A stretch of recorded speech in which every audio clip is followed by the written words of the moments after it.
Hey everybody, welcome to the video, welcome to the channel. This amazing structure behind me, this is the YouTube yacht. It is our boat themed and shaped rental cabin we're in the process of building. We got about 4.5 months left to get this thing done and rentable.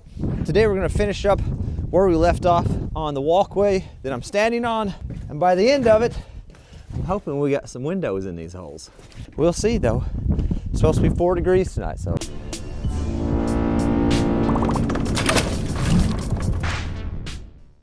So one thing we got to do, we got all these little plugs we've got to put in these screw holes.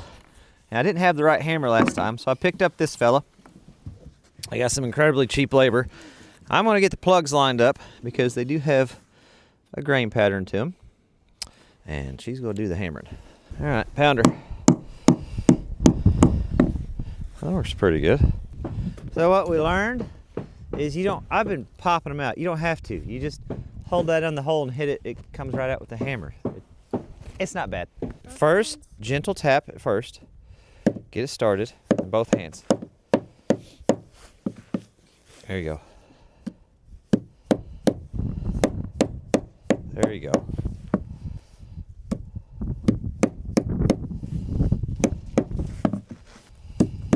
Can I redo that one? Yep.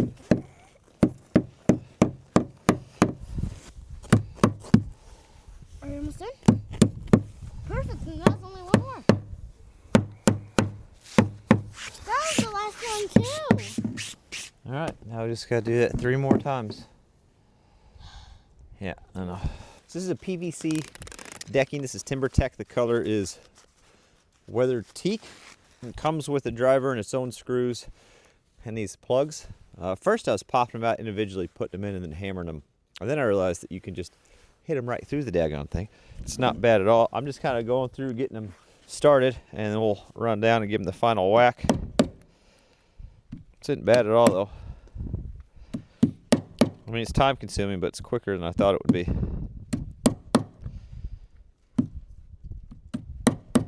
I didn't have the anchors I needed when we set this. It's just Tapconned in. I got some drop-in anchors for epoxy. I was drilling those holes, and I thought about something. We got a little Arctic blast coming through this week. It's supposed to get down to 4 tonight. I better check the back of that epoxy and see what the working temp is. We may just have to hold off on that till later in the week. 40 degrees is what it wants. 40 degrees. Oh, wait, hold on.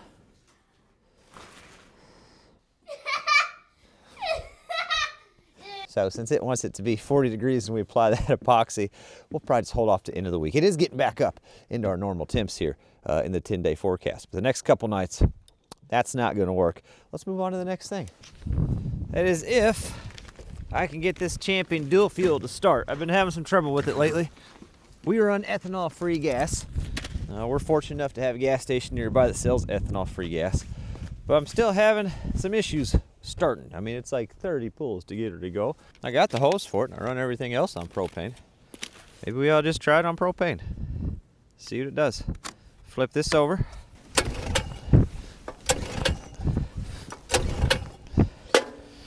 So I've got a plan B for power this morning, but there's a couple things a fella ought to check first before we get too carried away. So most of these generators have a low oil switch. We're going to check the oil down here. There is a good chance that she's just out or running low enough that it doesn't want to fire. But there is, in fact, plenty of oil on the dipstick, so I don't think that's the issue at all. The other thing, I'm going to check the spark plug just real quick because it's something I noticed on the back side of this rig. How dirty we are around this top end. There's a chance she's been just burning dirty for some reason. Maybe she's got a little oil leak. But let's get that spark plug off there and see if maybe it's just fouled up. Ooh. She's not great, but I've seen worse. I got brake cleaner to give us a little bit of motivation too. Let's get it back in there. Then it could just be a good old-fashioned compression issue. And that's not something we're dealing with today. There could be another safety switch on this thing I'm overlooking. That's certainly a possibility too. But this is all the effort I want to put into it today.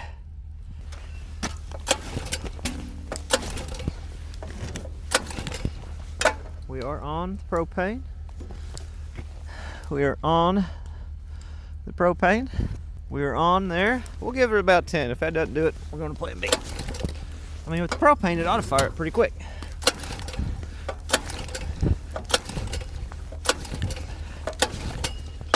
Yeah. All right. Look at here. Backseat batteries.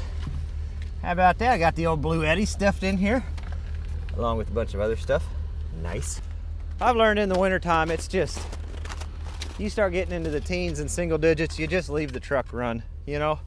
It doesn't use a whole lot of gas. It keeps all your adhesives warm, your battery chargers warm. So we're using what's called a panel bit.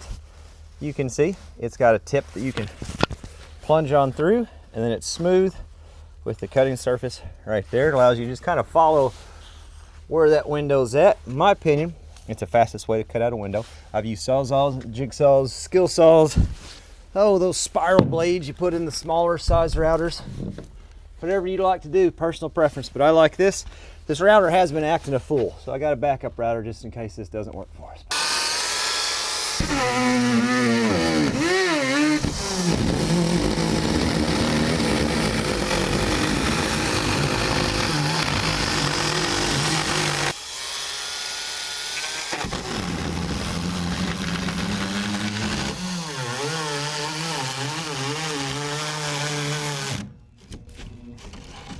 This is what I did the other day. Like it stalls out. I don't know why. We've tried it on low settings. We've tried it on high settings. The brushes look spectacular. I mean, almost new. It's a smaller router. The shank size that it takes does not accept my panel bit. So we just have the old spiral bit on there. Not the biggest fan of these, but it's better than chewing through it with my teeth, I suppose.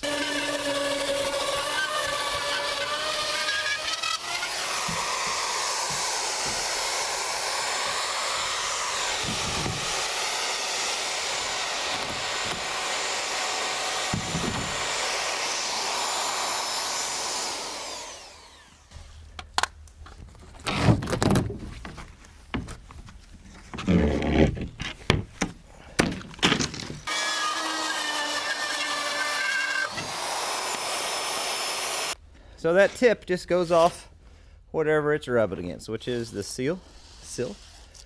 But I forgot to go around the inside first and check for nails. If I've got any place that nail went through it, split that board, well, the tip went right underneath the thing and then kind of got hung up. That's my own fault for not checking. But other than that, she looks pretty dang good. Very fine, very good. No complaints there. So these ones are already cut. I did these with the Sawzall. They look not great, not as good as I'd like them. I put this tape on as a temporary thing. I'm gonna peel this tape off, and we're just gonna go around and clean these up a little bit better.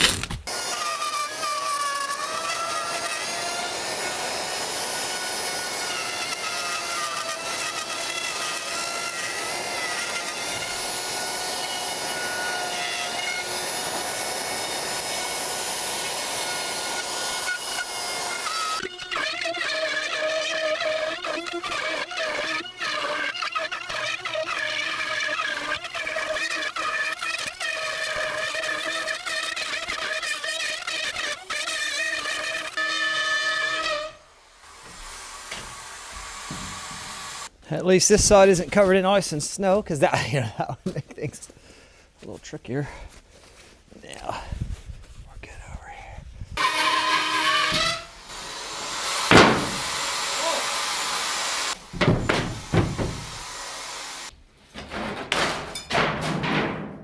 Pretty sturdy ladder.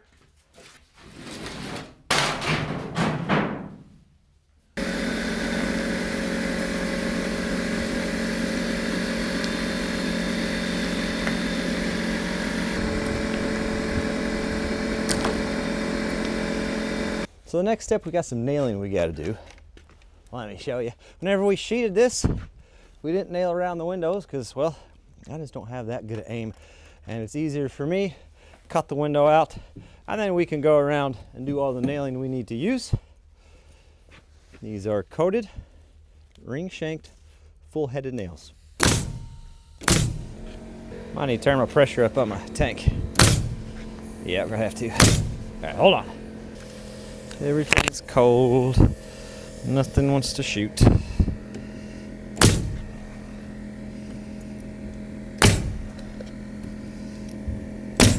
Every window nailed all the way around. It is fantastic. It makes me very happy. I still need a hammer for this nail. I keep forgetting. Next step is sealing the sill. We're using zip tape for this, and then we're using their very expensive but supposedly incredibly magical flex tape for the corners. You'll see how we do it. Scrape any spray foam off.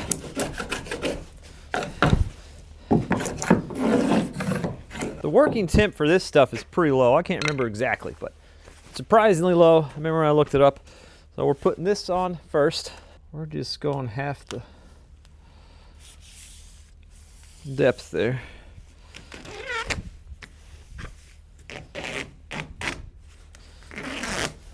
I mean, it sticks like there's no tomorrow. This stuff's crazy. I've been very impressed with it so far. Now, I'm not necessarily doing it the way everybody does it. I'm doing it in a way that makes sense to me.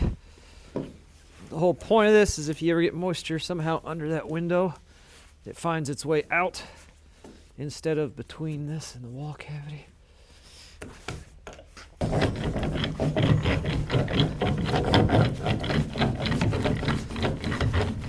I'm going half, and then I'm putting one.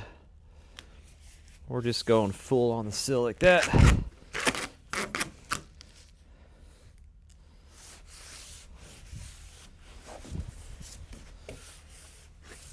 All right, so that is my step one. I'm gonna go do that in all the windows.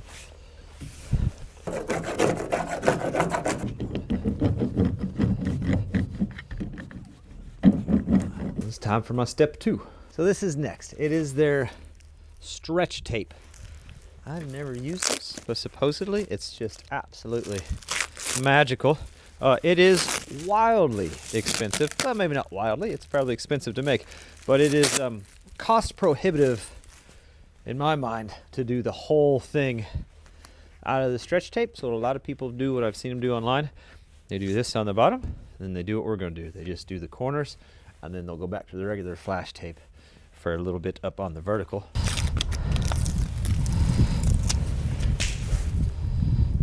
Now what do we do?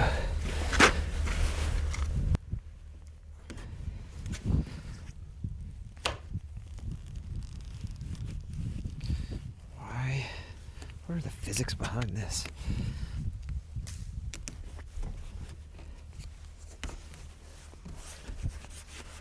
That is wild. I don't understand it, but it did it. Roll the heck out of it, I guess.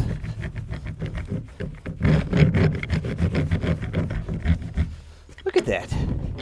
I don't think you could get a better corner. I don't understand the science here, but I'm glad it exists. All right, well, down the road we go.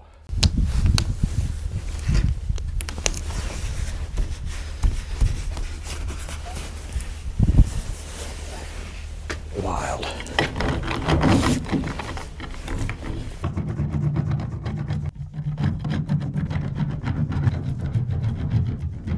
But the next step is pretty much the same as the first step with flashing. We're going to do what we did on the bottom, on the sides, about halfway up. Why? Because I want to. I do what I want, man. You know? Just kind of sing to my own tune. These were in the truck, so they should be ready to rock again. Oh, no. No. Okay. We'll do that all the way around. And then we're going to do some pre-shimming. It's a technique I use when I put windows in by myself. It's pretty much in the name. We're going to shim everything first. That way we can set the window straight in the hole. Here's what we're looking like. Not too bad. This side over here is just Reason being, pretty simple. We're putting these things in by ourselves. So I need to know that the bottom is perfectly level so I can put the window in, confident with its location, hit a nail on the bottom, hit a nail on the bottom, plumb the side, hit a nail, check my cross, and then be good to go. I can't push this thing up, come around to the inside, shim and do all that stuff as a one-man operation. Who needs shims? That's what I'm saying. Just put the dang thing on there. Who built this? This is amazing. If I could find the guy, I'd shake his hand. I feel like we're departing, you know, we're waving everybody on the dock. All right, this is how I like to do this. Brad nailer seems to be working fine. We've got a level. There's always a chance. So what we're going to do is we'll just adjust our shims until I get where I want to be. So you can see we got to go up on this side quite a bit. Down on this side. It's looking pretty good. And we just pop a couple brads. Because if we just leave them like that, obviously they'll just push out of the way when we go to install it. Well, and we can set our window right on that. And we just repeat the process all the way around.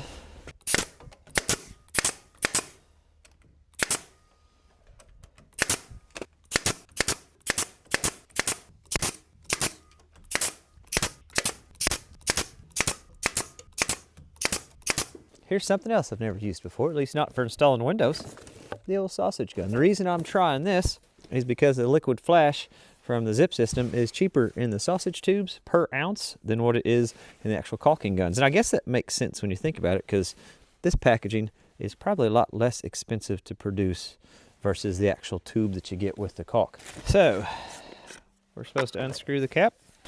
Oh, there we go. Okay. Fancy. Okay. And we're just supposed to work a tip here. Cut off just below the metal ring. Okay. Insert the sausage. Screw on the nozzle.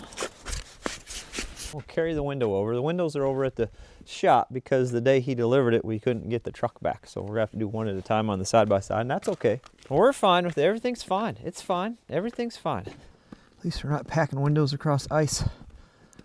That would not be good. These are sliders. Make sure all my packaging is off. I'm excited. I like trying new things. This is fun. Oh, it's coming out. Very cool. Seems to stick to the flashing tape okay. Oh, easy. It's falling down on me a little bit there. Okay. This is the part where I really need you to fit. It does have a top. I'm making the dangerous assumption that they got their labels right now.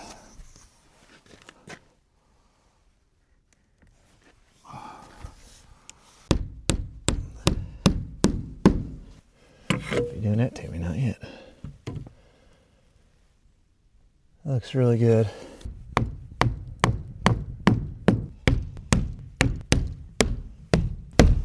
Something I'm super excited about is the amount of liquid flash I got all over the window. I think that's going to be fun to clean off. Anyway, I did mention it's my first time using that stuff. We're just going to take a shim and I'm just going to smear it down the side. Kind of halfway level it out so when I put my flashing tape on, we're not looking too terrible there. I don't know what else you do with it.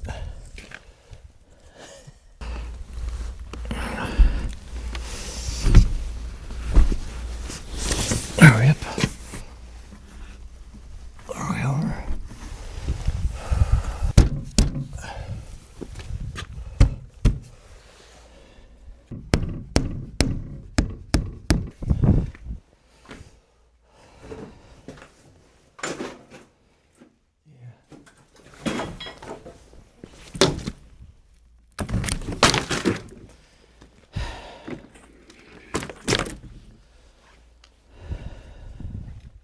That's frustrating, no doubt about that. Not much complaining and moaning about it's gonna do for me at the moment.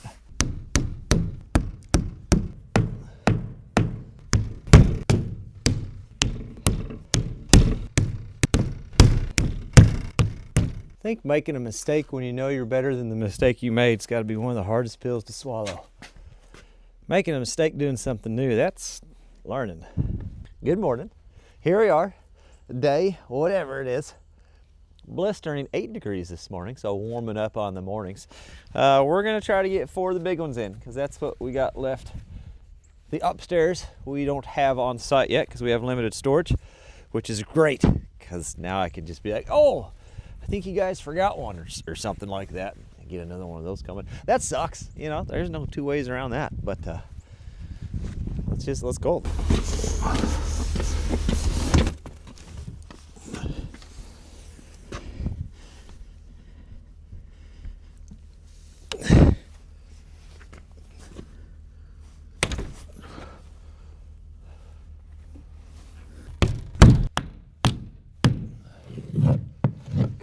Here's what we're checking for when I'm checking the reveal. Because it's a slider, you kind of notice whenever it opens. Hopefully this opens okay. There we go. It can be at a square, and then whenever it closes, it's not going to seal right. So that right there, that's what I'm looking for. See that? See this gap here? No bueno. So we'll check with the tape measure. But on this bigger window, it's going to be pretty easy for that to be out of square. So let me check with the tape measure, but it looks like we need to shift the frame that way. So if the tape measure agrees with us, then this measurement should be the longer measurement on our cross. We're sitting at 67.5. We'll see if we're a little longer this way. 67 3/4. So yeah.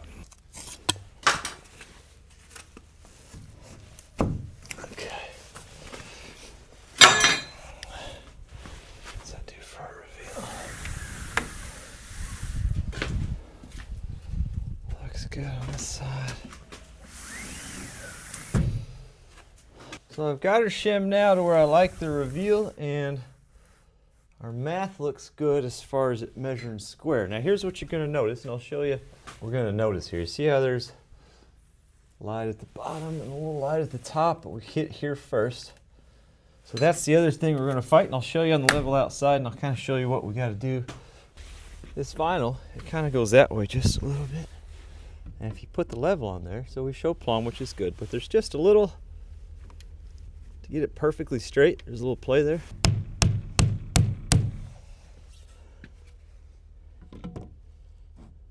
Well, that shows good on there. I'll look at that reveal first. Let's see, unlatch. Look at the reveal. That looks pretty good. I got no complaints. Give her a shut. Latch. Latch. I think the ice. The ice is probably my favorite part up here.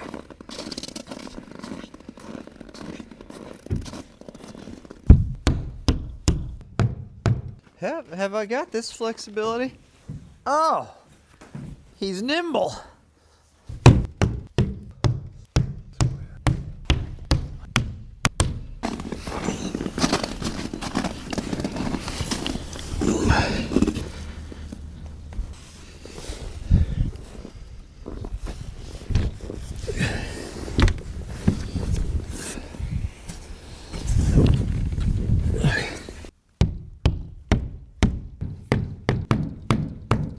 All right, which one looks more level to you?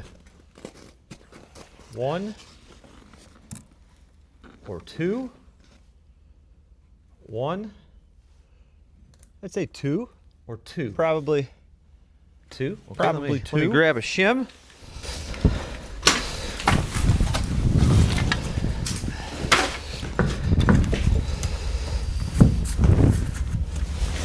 All right, come on inside. We'll check the reveal.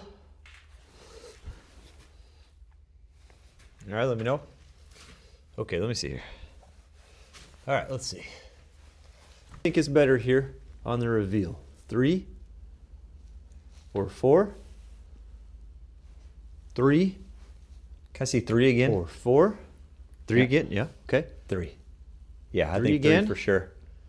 Or 4. 3. We like 3. I don't Okay, think all you've right. ever put windows in before. That's, you're just No. going to feel a little puff of air. Fella's not wrong. We got her locked in. Let's see what we got now.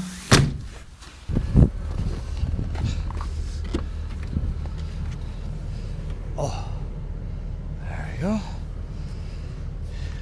Grab the adhesive off the defroster. Honestly, with my delivery technique, I'm surprised the one I dropped is the only one that I've broken so far.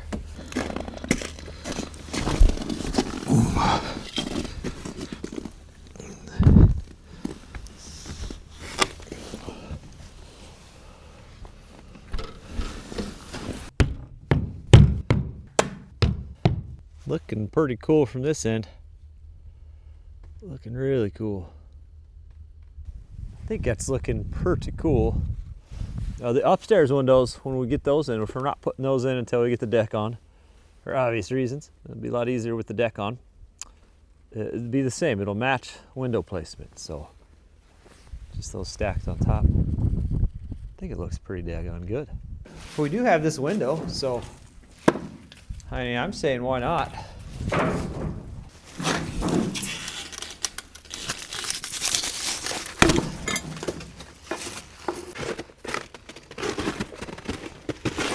Ow! Okay, I did fall that time.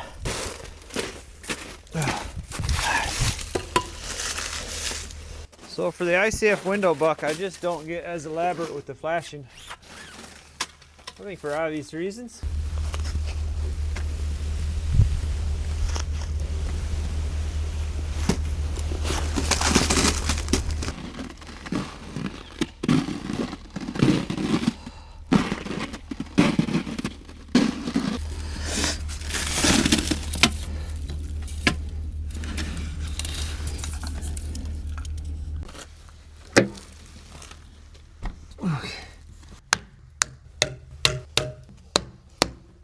So there she is, looking as beautiful as ever. It's gonna be a cool view because that's gonna be from the bathroom. And then keep in mind the paddle wheel will be right here. So on the inside, you can see the daylight at the top. Pretty good gap at the top of that window buck. That's not too big of a deal. In fact, whenever I framed in window bucks for ICF, I made it a little bit bigger than what the rough opening needed to be. Although most window manufacturers are pretty close on their ROs, their rough openings, there are some variances from time to time, and we have been there before where we had to take a buck out and make things bigger. That was always almost as frustrating as breaking a window and dropping it off the bow of your fake boat. So what I found easier was to just oversize it a little bit, and we ran into this situation. That's plenty of room. We can laminate a 1x up in there, spray foam between the 1x and this with that spray foam adhesive so it's sealed up good and tight, and then that'll catch that nailing flange and close that gap up, and then all the other gaps like you would traditionally with the window, we just spray foam next to them. But that'll be fine, and I'm happy with it. So all in all, pretty good. I don't have too many complaints other than that situation there. I was hoping to be trenching some primary this week, but with this temperature, the frost line is just deep, and it would be a battle, especially knowing in the 10-day, we'll be back in our normal mid-40s, mid-30s temperature for February. Way better for trenching. So next time we work on this, we'll be running the secondary. I've got the disconnects purchased. They're sitting inside the boat. We can get the disconnects mounted on the board behind you. We got the panel itself. We can get mounted on the inside. We'll get the secondary wire pulled through, and then we'll start trenching for the primary. So hopefully by the end of this month, as was the goal, we will have a walkway, which we do. We will have secondary power ran to the structure, which we do, and then the primary to the actual transmission line, so we can actually get electricity for the month of February, because the machine shop is right now, as we speak, making the spiral staircase treads for the spiral staircase. Kind of self-explanatory. And when we get electricity out here, I can hook up an outlet, and then we can do our welding to build the staircase, because that'll be February's big project. The staircase build, and maybe a little bit of porch build, deck build. Doesn't matter. Call it what you want. It's getting built.